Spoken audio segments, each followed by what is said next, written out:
India TV YouTube channel को subscribe करें और बेल आइकन दबाएं।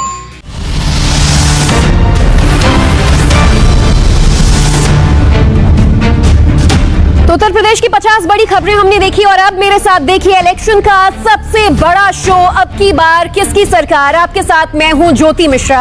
आपको बताऊंगी हर वो खबर जो डालेगी यूपी और पंजाब में 2022 के चुनाव पर असर।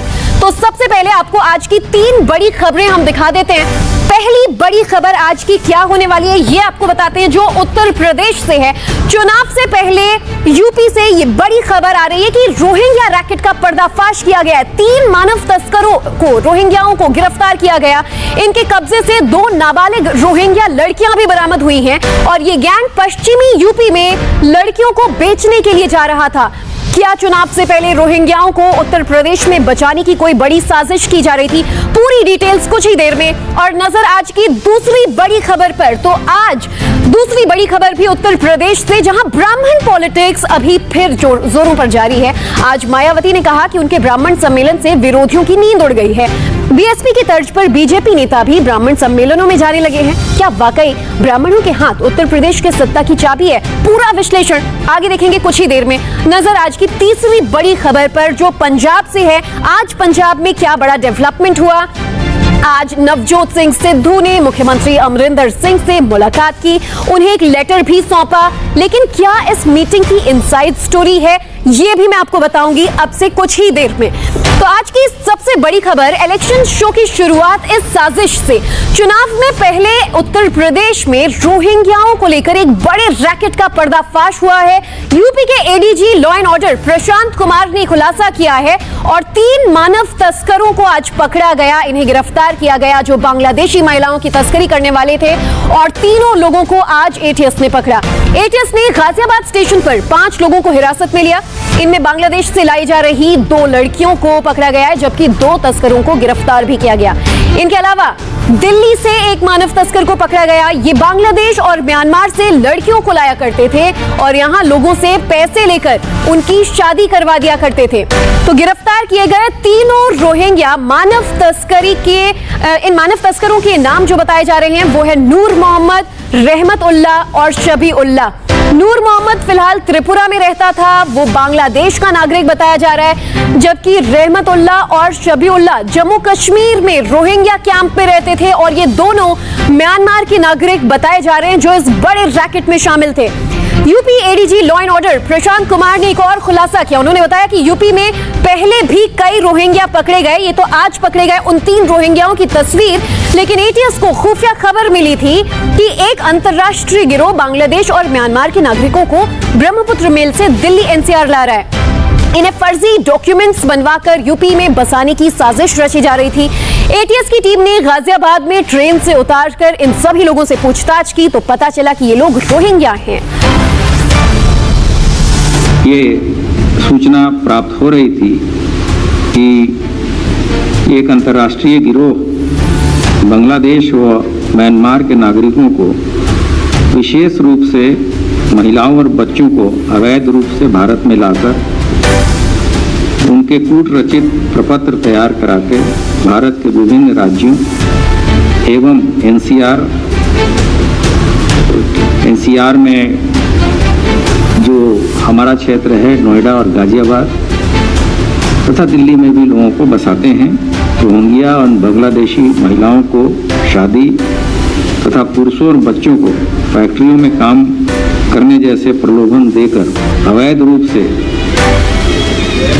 भारत में लाकर उनके कूट रचित प्रपत्रों के आधार पर भारत में बसाता है। वह शादी कराने तथा बेहतर जिंदगी मुहैया कराने का झांसा देकर उन्हें असामाजिक तत्वों के हाथ बेच देता है। तो अब सवाल ये कि चुनाव से पहले ही उत्तर प्रदेश में रोहिंग्याओं को क्यों लाया जा रहा है? सभी रोहिंग्या गाजियाबाद और दिल्ली से पकड़े गए हैं। इनकी मोडस ऑपरेंडी आपको हम समझाते हैं कि पहले ये महिलाओं को, बच्चों और पुरुषों को, रोहिंग्याओं को म्यांमार से बांग्लादेश पहुंचाते हैं और फिर इसके बाद त्रिपुरा बॉर्डर से इनकी इंडिया में एंट्री कराई जाती है।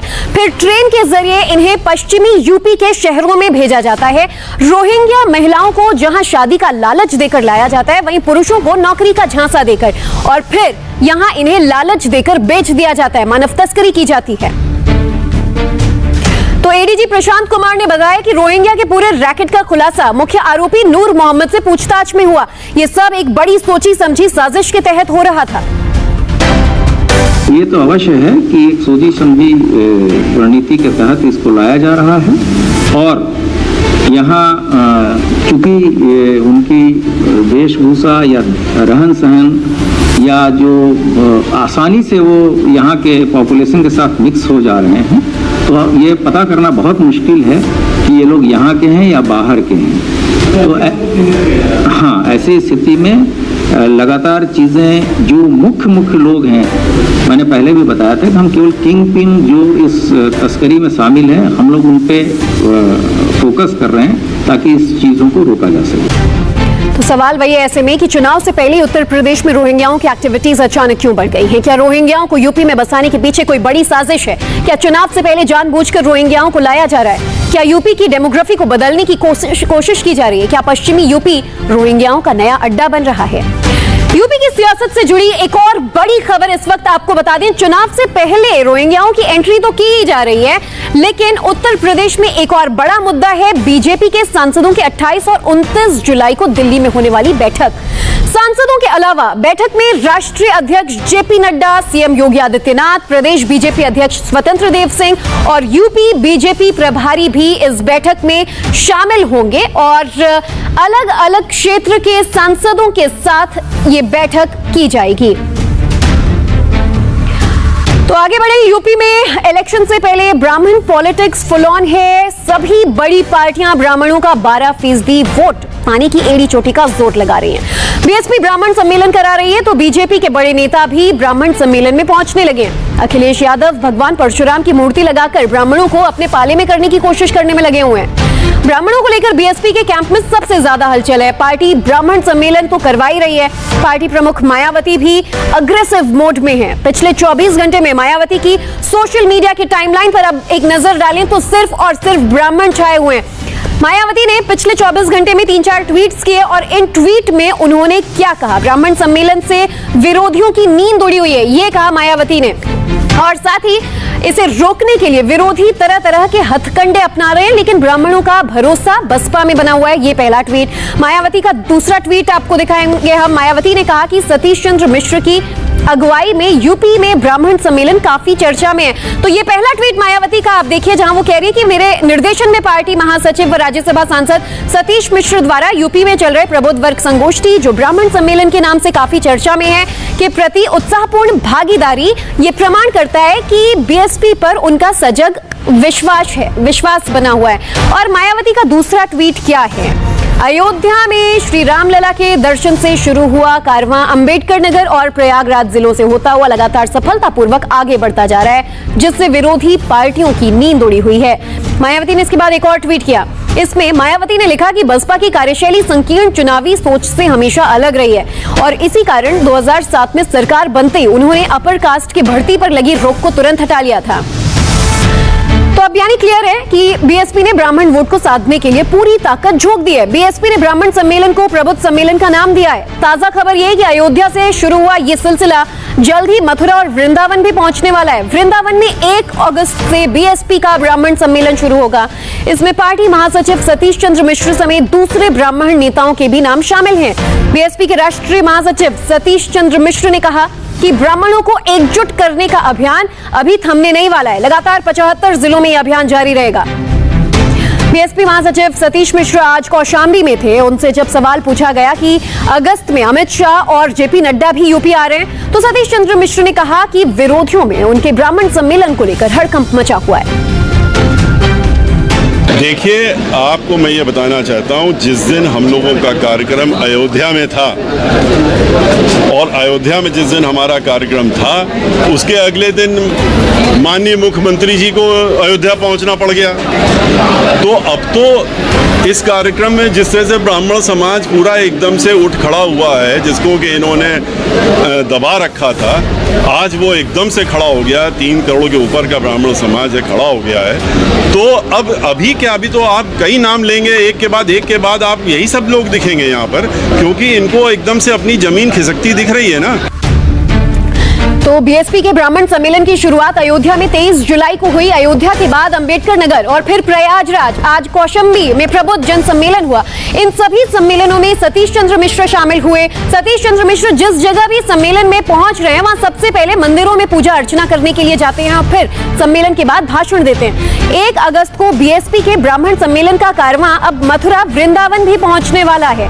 ब्राह्मणों को खींचने में बीजेपी भी पीछे नहीं है। बीजेपी ने अपने ब्राह्मण चेहरे अरविंद शर्मा को मैदान में उतार दिया है।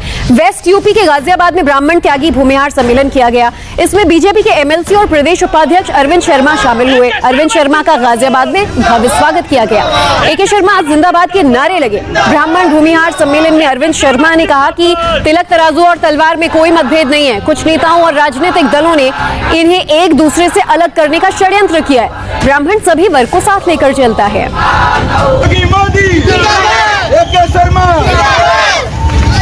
एके शर्मा जिंदाबाद जिंदाबाद जिंदाबाद, एके शर्मा जिंदाबाद जिंदाबाद जिंदाबाद। तो उत्तर प्रदेश में एक और चुनावी खिचड़ी पक रही है। खबर आई है कि चुनाव में एनसीपी और समाजवादी पार्टी का गठबंधन हो सकता है। खुद एनसीपी सुप्रीमो शरद पवार ने यूपी को लेकर यह बड़ा फैसला किया है।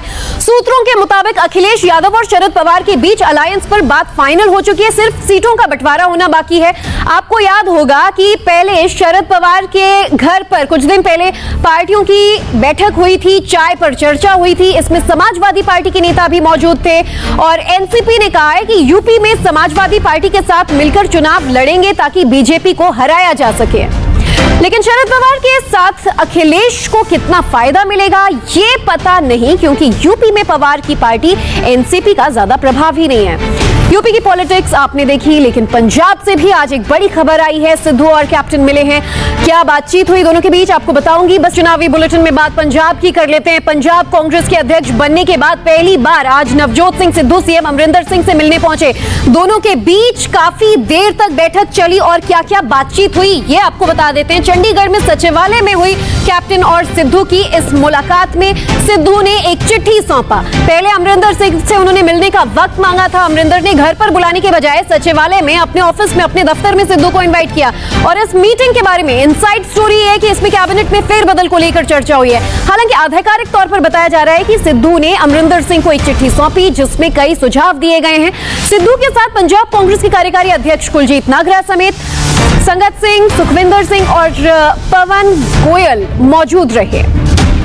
तो नवजोत सिंह सिद्धू ने सीएम कैप्टन अमरिंदर सिंह से मिलकर उन्हें जो चिट्ठी सौंपी उनमें क्या क्या पॉइंट्स मेंशन किए गए थे। पहला पॉइंट जो है वो है पंजाब, सिद्धू की चिट्ठी में पंजाब के लोग जो हैं वो गुरु ग्रंथ साहिब जी की बेअदबी और कोटकपुरा और बवल कला में पुलिस फायरिंग की घटनाओं के मुख्य दोषियों को सजा दिलाकर पंजाब की आत्मा के लिए न्याय की मांग करते हैं, ये उन्होंने मेंशन किया।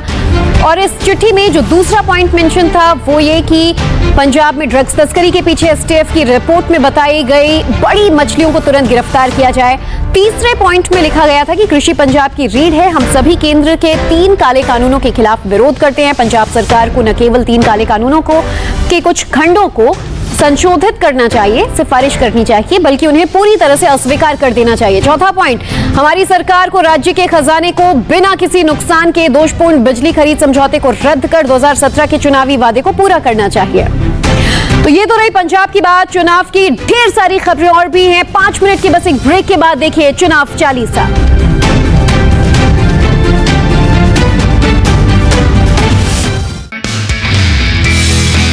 नमस्ते, मैं हूं मीनाक्षी जोशी। वीडियो और खबरों से अपडेट रहने के लिए India TV YouTube channel subscribe करें, बेल आइकन दबाना ना भूलें। जुड़े रहें इंडिया टीवी के साथ।